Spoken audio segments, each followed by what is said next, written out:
Mula sa Camarines Sur, nasa linya natin si Kuya Antonio Dazo. Ito po yung bahay namin. Itutuloy po namin ito sa aming bahay. Ito po yung tatlo naming anak.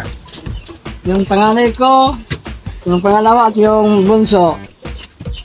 Ito po yung aming kwarto. At ito din po yung sala. Sa loob ng isang taon mula sa pakikinig sa Facebook ng ating programa, nagkakaroon naman daw ng chance si Kuya Antonio na manalo ng 300 pesos sa roleta paminsan-minsan. Pero ang ganitong pagkakataon, bago lang daw sa kanya. Nagulat po ako na ako po yung, nakita ko po yung pangalan sa roleta. Napasigaw po ako. Ayan, ang nanalo po ng magkano ba ang ibibigay ng ating tatay, si Antonio Hindi. Dazo. Oh, ikaw ba may asawa o binata o ano? Madami asawa? May asawa na po. May asawa. Ilan ang anak mo? Tatlo po. Ano hanap buhay niyo po? Magsakit na po. Nakikisaka tayo. Magsasaka. Oo.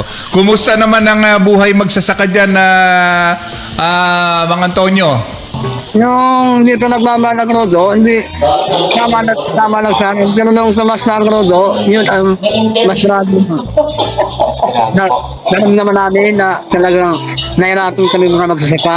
Hiling ni Kuya Antonio kay Tatay Rani. Baga po ano ko sa pambili ng medisina, Team Rodo. Ano pong sakit ni Kuya Antonio?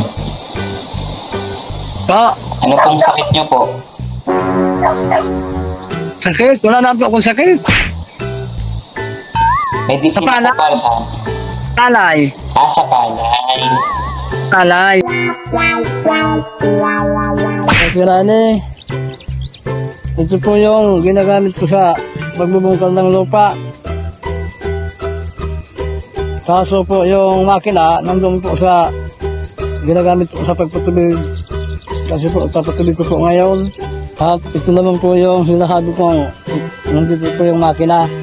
Ginagamit po sa pagpapatubig ng palay. Kasi po hindi na po umuulan, kulang na po sa tubig, kaya kailangan po magbumba. Ito po yung makina at ito po yung bumba. Kaya para makatulong kay Kuya Antonio, ibinigay na natin ang dagdag na 2,000 pesos na handog ni Tatay Rani para sa kanya. Ito na po yung 2,000 gagawin niyo po. Maraming salamat po. Dahil malaking tulong na po ito sa akin.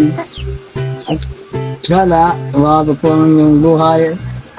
At marami-marami pa po. Maraming salamat po.